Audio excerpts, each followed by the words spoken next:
नमस्कार, आप देख रहे हैं डीडी न्यूज। मैं हूं आंचल गुलाटी गुंबर। आगे बढ़ने से पहले एक नजर सुर्खियों की तरफ।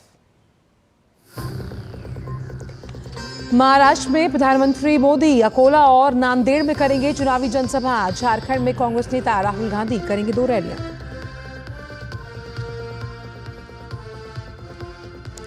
वक्फ संशोधन विधेयक पर गठित जेपीसी का आज से 5 राज्यों का दौरा। असम के गुवाहाटी में हितधारकों से करेंगे बातचीत। हिमाचल में समोसा पर गरमाई सियासत। भारतीय जनता युवा मोर्चा आज निकालेगा समोसा मार्च।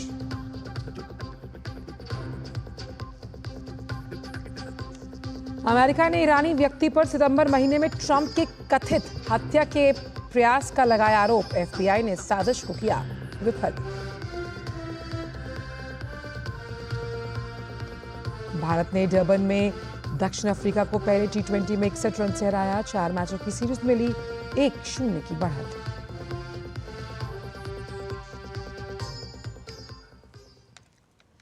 और आइए अब जानते हैं सभी खबरों को विस्तार के साथ। महाराष्ट्र में विधानसभा चुनाव के लिए प्रचार जोरों पर है। प्रधानमंत्री नरेंद्र मोदी लगातार दूसरे दिन आज महाराष्ट्र में 2 जनसभाओं को संबोधित करेंगे। प्रधानमंत्री मोदी आज अकोला और नांदेड़ में चुनावी रैली को संबोधित करने वाले हैं। प्रधानमंत्री की दोपहर 12 बजे अकोला में होने वाली रैली और 2:15 बजे नांदेड़ में होने वाली रैली के साथ महाराष्ट्र के मुख्यमंत्री एकनाथ शिंदे, उप मुख्यमंत्री देवेंद्र फडणवीस और अजीत पवार के अलावा महाराष्ट्र भाजपा के अध्यक्ष चंद्रशेखर बावनकुले भी मौजूद रहेंगे। अकोला की रैली में प्रधानमंत्री मोदी विदर्भ में अमरावती, बुल्ढाना, यवतमाल और वाशिम जिलों के उम्मीदवारों के समर्थन के लिए लोगों से अपील करेंगे। वहीं नांदेड़ में भी एक साथ कई उम्मीदवारों के लिए वोट मांगेंगे। नांदेड़ जिले की 9 विधानसभाओं के साथ लोकसभा उपचुनाव के लिए 20 नवंबर को मतदान होना है। महाराष्ट्र में कल प्रधानमंत्री मोदी ने धुले में महायुति की तरफ से मोर्चा संभाला। इस दौरान उन्होंने महाविकास अघाड़ी पर जमकर हमला बोला। वहीं महाविकास अघाड़ी की ओर से उद्धव ठाकरे और सुप्रिया सुले ने भी जमकर चुनावी प्रचार किया। देखिए रिपोर्ट। महाराष्ट्र में 20 नवंबर को होने वाले विधानसभा चुनाव के मद्देनजर प्रधानमंत्री नरेंद्र मोदी ने भी चुनाव प्रचार का आगाज कर दिया। पीएम मोदी ने शुक्रवार को महाराष्ट्र के धुले में चुनावी रैली को संबोधित किया। पीएम मोदी इस दौरान महाविकास अघाड़ी पर जमकर बरसे। पीएम मोदी ने कहा कि कुछ लोगों की राजनीति का आधार केवल लूट है। महाविकास अघाड़ी की गाड़ी में ड्राइवर सीट के लिए ही झगड़ा है। इनकी गाड़ी में न पहिया है न ब्रेक है। महाअघाड़ी की गाड़ी में वैसे भी ना पहिए हैं ना ब्रेक है और ड्राइवर की सीट पर बैठने के लिए भी झगड़ा हो रहा है। महाअघाड़ी जैसे लोग सरकार में आ जाते हैं तो वो विकास ठप कर देते हैं। हर योजना में भ्रष्टाचार करते हैं। पीएम मोदी ने रैली में कहा कि महाविकास अघाड़ी के लोग महिलाओं को गाली दे रहे हैं। महाराष्ट्र की जनता इन्हें माफ नहीं करेगी। वे महिलाओं को सशक्त नहीं होने देना चाहते हैं। पीएम मोदी के अघाड़ी पर किए तीखे हमले के बाद कांग्रेस और शिवसेना यूबीटी की तरफ से भी प्रतिक्रियाएं आई। किसी को आपस में लड़ाना एक कांग्रेस ने कभी किया नहीं। ना धर्म में उन्होंने आपस में लड़ाया, ना वो भी किसी जात को आपस में लड़ाया। ये तो काम करती है बीजेपी करती है। महाविकास अघाड़ी तो विकास के एजेंडा पे अपनी गाड़ी चला ही रही है। गाड़ी तब भी चल रही थी कोविड के कार्यकाल में, जब हमारे एमएसएमईज में 35% बढ़ावत हुई थी। वहीं कराड़ दक्षिण में जनसभा को संबोधित करते हुए भाजपा के वरिष्ठ नेता और गृह मंत्री अमित शाह ने भी महाविकास अघाड़ी पर जमकर हमला बोला। अमित शाह ने कहा कि महाराष्ट्र में एक तरफ शिवाजी महाराज के पद चिन्हों पर चलने वाली एनडीए है तो वहीं दूसरी ओर तुष्टीकरण में डूबी एमवीए है। जनता एनडीए को ही लाने वाली है। हमारे वादे आपकी तरह नहीं होते। नरेंद्र मोदी जी जो कहते हैं वो करते हैं। भारतीय जनता पार्टी का वादा पत्थर पर लकीर होता है। 20 नवंबर को होने वाले चुनाव के मद्देनजर भाजपा सहित तमाम दूसरी पार्टियों के नेता भी चुनाव प्रचार में जमकर पसीना बहा रहे हैं। शुक्रवार को उद्धव ठाकरे और सुप्रिया सुले ने भी जमकर चुनाव प्रचार किया। योगेश शीतल के साथ ब्यूरो रिपोर्ट, डीडी न्यूज। मुख्य चुनाव आयुक्त राजीव कुमार ने चुनाव प्रचार के दौरान महिला नेताओं के खिलाफ की गई विवादास्पद टिप्पणियों की कड़ी निंदा की। राजीव कुमार ने आचार संहिता के अंतर्गत निर्देश दिया है कि महिलाओं के प्रति अपमानजनक, अशोभनीय टिप्पणियों के खिलाफ अधिकारियों को उल्लंघनकर्ताओं से सख्ती से निपटना होगा। आयोग ने महिलाओं के प्रति अशोभनीय भाषा की कड़ी निंदा भी की। उन्होंने महिलाओं के गरिमा और सम्मान के खिलाफ अपमानजनक भाषा से प्रयोग पर चिंता व्यक्त की और नाराजगी भी जताई है। कांग्रेस नेता राहुल गांधी आज झारखंड के बागमारा और मानगो में चुनावी जनसभा करेंगे। बागमारा सीट पर कांग्रेस प्रत्याशी जलेश्वर महतो चुनाव लड़ रहे हैं। कांग्रेस ने इसकी व्यापक तैयारी कर ली। राहुल गांधी के बागमारा में जनसभा से कांग्रेसियों में उत्साह का माहौल है। कांग्रेसियों का दावा है कि बागमारा की सभा का असर धनबाद जिले की सभी 6 सीटों पर पड़ेगा। इंडी गठबंधन एकजुट होकर और सक्रिय होगा। वहीं राहुल गांधी मानगो के गांधी मैदान में जनसभा करेंगे। इससे पहले राहुल गांधी मानगो पहुंचने पर बड़ा हनुमान मंदिर में पूजा अर्चना करेंगे।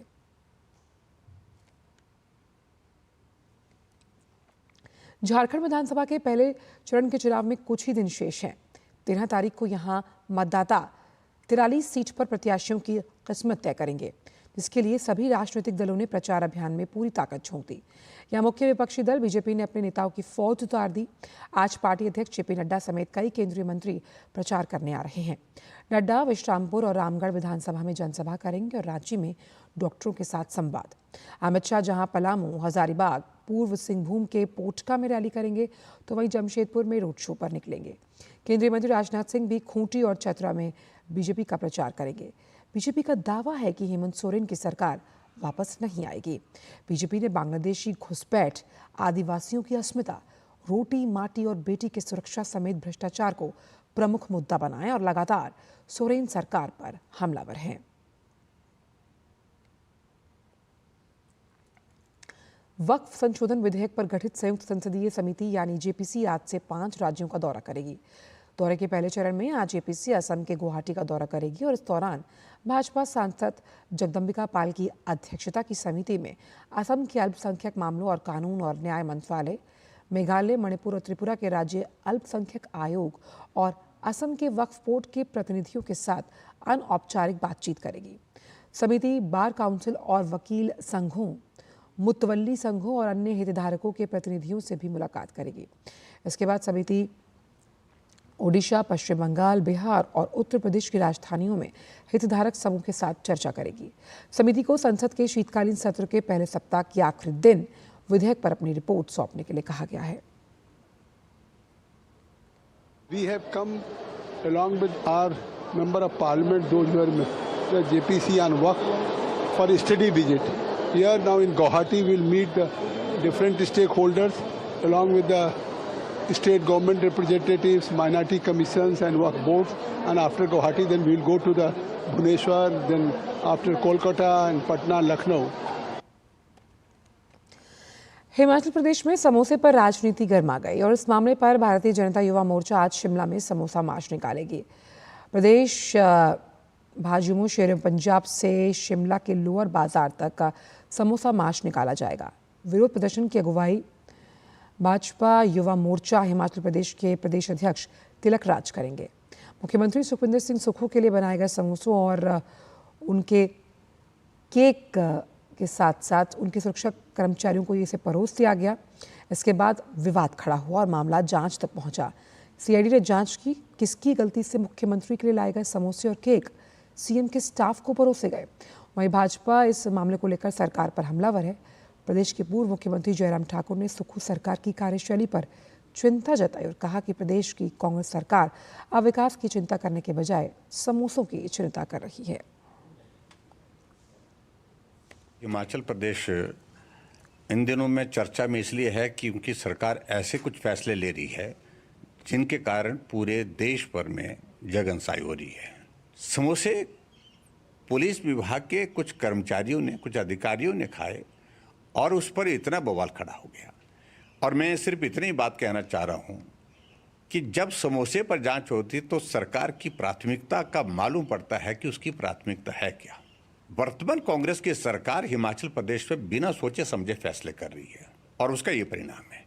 टॉयलेट टैक्स एक बहुत बड़ा उदाहरण है, जिसको बाद में वापस लेने की दिशा में कदम बढ़ाना पड़ा। भारत और श्रीलंका की सेनाओं का संयुक्त सैन्य अभ्यास ऑस्ट्रा हिंद का तीसरा संस्करण शुक्रवार को महाराष्ट्र के पुणे में विदेशी प्रशिक्षण नोड में शुरू हुआ। 8 से 21 नवंबर के बीच इस अभ्यास के 2 चरणों में इसका आयोजन किया जाएगा और पहला चरण युद्ध की तैयारी और सामरिक प्रशिक्षण से संबंधित होगा। दूसरा सत्यापन चरण होगा। भारत और श्रीलंका के संयुक्त सैन्य अभ्यास के दौरान जो ड्रिल्स की जानी है उनमें किसी क्षेत्र पर कब्जा करने के लिए आतंकवादी कृत्य का जवाब देना शामिल है और इस दौरान काउंटर टेररिज्म एक्शन के तहत छापेमारी, तलाशी और दुश्मन का विनाश जैसे संयुक्त अभियान चलाए जाएंगे।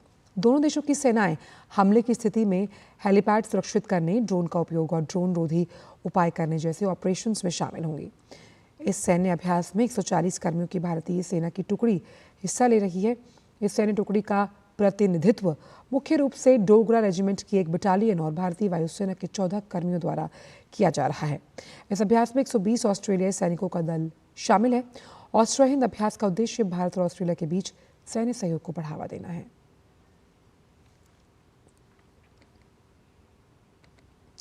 बिहार में 4 दिनों तक चलने वाले छठ महापर्व का समापन हो गया और इसके बाद बिहार से यात्रियों की वापसी भी शुरू हुई है। छठ पर्व के मद्देनजर इस बार भारतीय रेलवे ने यात्रियों की सुविधा को ध्यान में रखते हुए व्यापक इंतजाम किए। देखिए रिपोर्ट। छठ महापर्व पर रेलवे ने दिल्ली, मुंबई समेत देश भर के प्रमुख स्टेशनों से जिस प्रकार यात्रियों को बिहार पहुंचाने के लिए विशेष ट्रेनों का इंतजाम किया था, उसी प्रकार अब इस महापर्व के समापन के बाद यात्रियों की सकुशल वापसी के विशेष इंतजाम किए गए हैं। पटना जंक्शन पर रेलवे के अधिकारी ने यात्रियों की सुविधा के लिए किए गए इंतजामों के बारे में जानकारी दी। यहाँ पे स्पेशल ट्रेन चलाने के लिए सारी व्यवस्था कर दी गई है। पैसेंजरों को रुकने के लिए होल्डिंग एरिया बनाई गई है। 3 होल्डिंग एरिया यहाँ पटना जंक्शन पे बनी हुई है और 5 होल्डिंग एरिया में भी और अलग अलग स्टेशन पे इंक्वायरी सिस्टम भी लगाया गया है। सब जगह तैनात हैं लोग हमारे। पटना स्टेशन पर यात्रियों के लिए पेयजल और बैठने के लिए अतिरिक्त व्यवस्था की गई है। ट्रेनों की जानकारी के लिए डिजिटल स्क्रीन भी लगाई गई है। विशेष ट्रेनों के लिए एक निश्चित टाइम टेबल तैयार किया गया है, जिससे ट्रेनों की आवाजाही के बारे में यात्रियों को जानकारी मिल सके। यात्रियों की सुरक्षा सुनिश्चित करने के लिए अतिरिक्त रेलवे सुरक्षा बल की भी तैनाती की गई है। यात्रियों के इलाज के लिए स्टेशन पर एक मेडिकल टीम भी हर समय तैनात है। 3 नवंबर से अब तक 300 से अधिक यात्री मेडिकल सेवाएं ले भी चुके हैं। हमने जो मेडिकल टीम एक लगाई हुई है वो देखिए अभी तक 3 तारीख से लगी हुई है और 333 लोग जो है अभी तक वहाँ पे दवाई ले चुके हैं। अभी तक रिकॉर्ड है अभी 333 लोग और अभी आगे भी लोग आते हैं, ये लोग मदद करते हैं, दवाइयाँ देते हैं लोगों को। रेल मंत्रालय के मुताबिक छठ पूजा के बाद यात्रियों की भारी संख्या को देखते हुए समस्तीपुर, दानापुर और अन्य डिवीजनों से स्पेशल ट्रेनों की संख्या बढ़ाई गई है। 8 नवंबर को 164 स्पेशल ट्रेनों का संचालन किया गया। 9 नवंबर को 160 विशेष ट्रेनों का संचालन किया जाएगा। 10 नवंबर को 161 विशेष ट्रेनें चलेंगी। इसी प्रकार 11 नवंबर को 155 स्पेशल ट्रेनें चलाने की योजना बनाई गई है। इस त्योहारी सीजन में 7,724 विशेष ट्रेनें चलाने की रेलवे की योजना है। यह संख्या पिछले साल के मुकाबले 73% अधिक है। डीडी न्यूज के लिए पटना से मधुरेश की रिपोर्ट। Chief of defence staff general Anil Chauhan ने शुक्रवार को नई दिल्ली में भारतीय सैन्य विरासत वार्षिक महोत्सव के दूसरे संस्करण का उद्घाटन किया। इस दौरान भारत की सैन्य विरासत को संरक्षित करने और उसको बढ़ावा देने के लिए प्रोजेक्ट शौर्य गाथा का भी शुभारंभ किया गया। इस कार्यक्रम में दिल्ली एनसीआर क्षेत्र के एनसीसी कैडेट्स ने भाग लिया और इस अवसर पर तीनों सेनाओं की ओर से सूचना प्रदान करने के लिए स्टॉल लगाए गए, जिनमें उनकी भूमिकाओं के साथ साथ इच्छुक युवाओं के लिए उपलब्ध विभिन्न अवसरों के बारे में जानकारी दी गई। The moorings of India's military heritage are based on strong ideas, beliefs and principles. The heritage is as old as Indian civilization and India's socio-political history. When we talk about heritage, Heritage refers to various ways in which culture, tradition, and history are expressed or transmitted from one generation to the other. It is encapsulated in various forms. Preserving heritage is important for future generations as it keeps to preserve and promote cultural diversity, identity, and continuity. The essence of India's statecraft is embedded in our ancient scriptures. To name Chanakya Niti, Arthashastra, military systems of Cholas, Palwas, Marathas, Sikhs, Dogras, etc. India's participation in the two world wars and post-independence conflicts endows the nation with unique war-fighting experience that adds to our rich military heritage. Bharat के मुख्य न्यायाधीश D Y Chandrachud सेवानिवृत्त हो गए हैं। Supreme court bar association द्वारा CGI Chandrachud के लिए विदाई समारोह का आयोजन किया गया। इस मौके पर उनकी पत्नी कल्पना दास, नवनियुक्त सीजीआई जस्टिस संजीव खन्ना और तमाम एपेक्स कोर्ट के सदस्य मौजूद रहे। अपने संबोधन में सीजीआई चंद्रचूड़ ने 4 दशक लंबे अदालती करियर से लेकर अपने निजी जीवन से जुड़े किस्सों को याद किया। अपने संबोधन में डीवाई चंद्रचूड़ ने अपनी माता को भी याद किया। उन्होंने कहा कि उनकी माता उनके जीवन के विकास का प्रमुख स्तंभ रही। उन्होंने बताया कि कैसे उनकी माता ने उनका नाम धनंजय रखा था, परंतु धनंजय नाम रखने से उनके अभिप्राय की भौतिक संपदा से नहीं बल्कि ज्ञान के भंडार से था।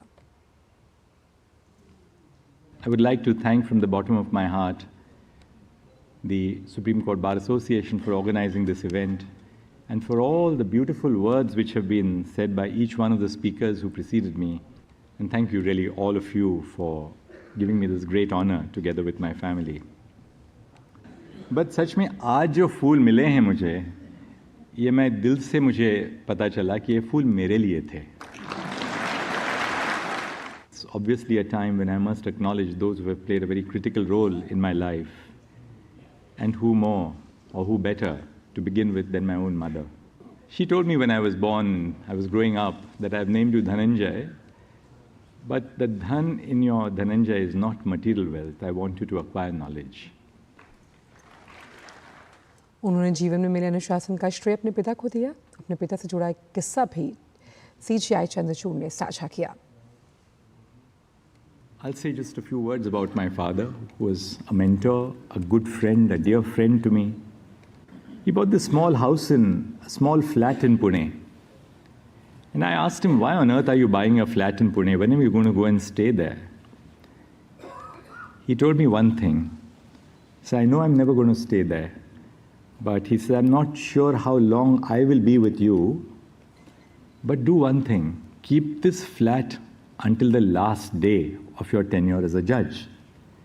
And I said, why is that? So he says, if you feel that your moral integrity or your intellectual integrity is ever compromised, I want you to know that you have a roof over your head. Jammu Kashmir के किश्तवाड़ में मारे गए ग्राम रक्षा रक्षक कुलदीप कुमार का पार्थिव शरीर उनके गांव ओहली कुंडवाड़ा पहुंच गया। बीती 7 नवंबर को किश्तवाड़ के वन क्षेत्र में कुलदीप कुमार और एक अन्य विलेज डिफेंस गार्ड नज़ीर की हत्या कर दी गई। वारदात की जिम्मेदारी आतंकी संगठन कश्मीर टाइगर्स ने ली है। वित्त मंत्री निर्मला सीतारमण कर्नाटक दौरे पर हैं और आज वित्त मंत्री क्षेत्रीय ग्रामीण बैंक आरआरबी के साथ बैठक करेंगी और उनके वित्तीय प्रदर्शन की समीक्षा भी। वित्त मंत्री सूक्ष्म और लघु उद्यमियों में से भी मुलाकात करने वाली हैं और इस दौरान वो 8 सिडबी शाखाओं का वर्चुअल उद्घाटन करेंगी। इसके अलावा आज वित्त मंत्री कर्नाटक में एमएसएमई इकाई का भी दौरा करेंगे।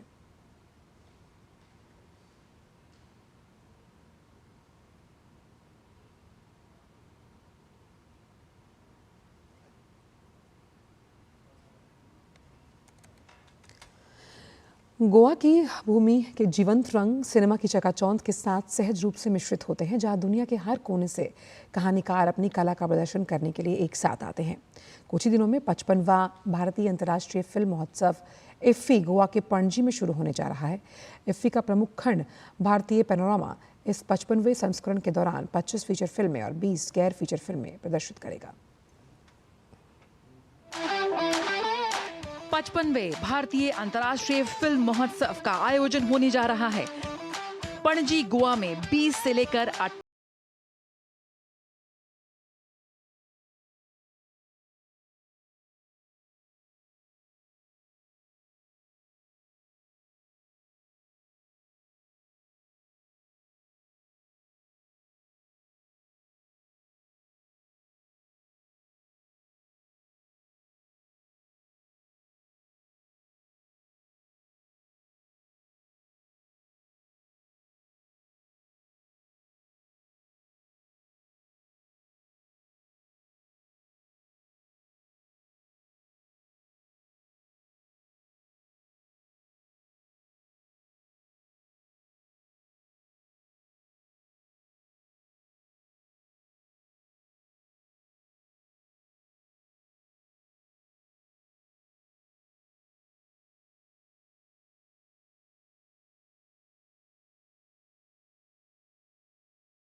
बांग्लादेश में शेख हसीना की सत्ता छोड़कर देश से जाने और वहां अंतरिम सरकार के गठन के बाद हिंदुओं पर लगातार अत्याचार हो रहा है। चटगांव से पुलिस और सेना द्वारा हिंदुओं पर हमले का एक दर्दनाक वीडियो सामने आया। प्रसिद्ध लेखिका और मानवाधिकार कार्यकर्ता तस्लीमा नसरीन के अनुसार बांग्लादेश को हिंदू मुक्त करने की साजिश भी चल रही है। आखिर कौन रच रहा है ये साजिश, देखिए रिपोर्ट।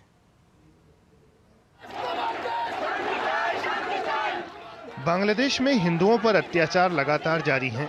चटगांव में पुलिस और सेना की बर्बरता के बाद अल्पसंख्यक हिंदू समुदाय खौफ के साए में है।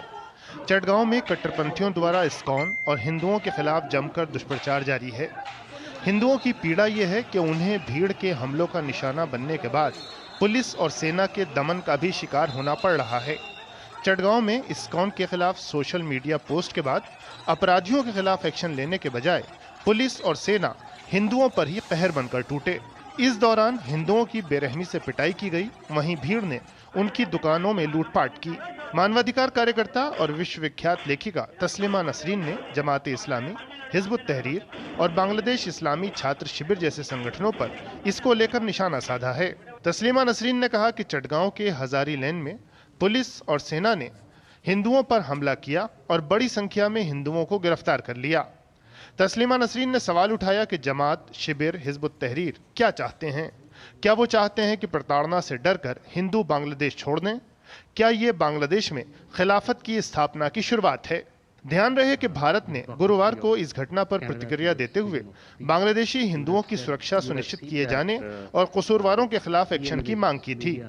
उधर इस्कॉन बांग्लादेश ने स्वयं को लगातार निशाना बनाए जाने और हिंदुओं पर हमलों की आलोचना की है। संगठन ने अपने वक्तव्य में सुरक्षा सुनिश्चित किए जाने और हिंदुओं के खिलाफ उकसाने वाले तत्वों पर कार्रवाई की मांग की। ये पहली बार नहीं है जब बांग्लादेश में इस्कॉन को निशाना बनाया गया हो। हिंदू समुदाय अगस्त से ही कट्टरपंथी तत्वों के हिंसक हमलों का शिकार हो रहा है। इस्कॉन के खिलाफ कट्टरपंथियों के दुष्प्रचार के बीच प्रशासन का रवैया भी सवालों के घेरे में है। इस्कॉन के वरिष्ठ पदाधिकारियों सहित कई लोगों पर न्याय के लिए आवाज उठाने की सजा के तौर पर राजद्रोह का मुकदमा लगा दिया गया। न्याय और सुरक्षा की मांग के साथ हिंदू प्रदर्शन कर रहे हैं, लेकिन उन्हें इंसाफ की जगह उत्पीड़न ही मिल रहा है। अमेरिकी राष्ट्रपति चुनाव के दौरान डोनाल्ड ट्रंप पर हुए हमले को लेकर अमेरिकी न्याय विभाग ने एक बड़ा दावा किया। उसका कहना है कि ट्रंप पर हुए हमले के पीछे ईरान का हाथ था।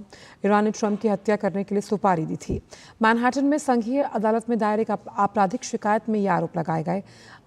अदालत में बताया गया कि ईरान के अर्धसैनिक क्रांतिकारी गार्ड में एक अधिकारी ने सितंबर में एक भाड़े के शूटर को ट्रंप की निगरानी करने और उन्हें मारने के लिए योजना बनाने का निर्देश दिया था। इस शिकायत में आगे बताया गया कि फरहाद शकेरी नाम के शख्स को ट्रंप की हत्या का जिम्मा सौंपा गया। कहा जा रहा है कि ईरान का वो सरकारी कर्मचारी था। फिलहाल समाचारों में इतना ही। दीजिए इजाजत। नमस्कार।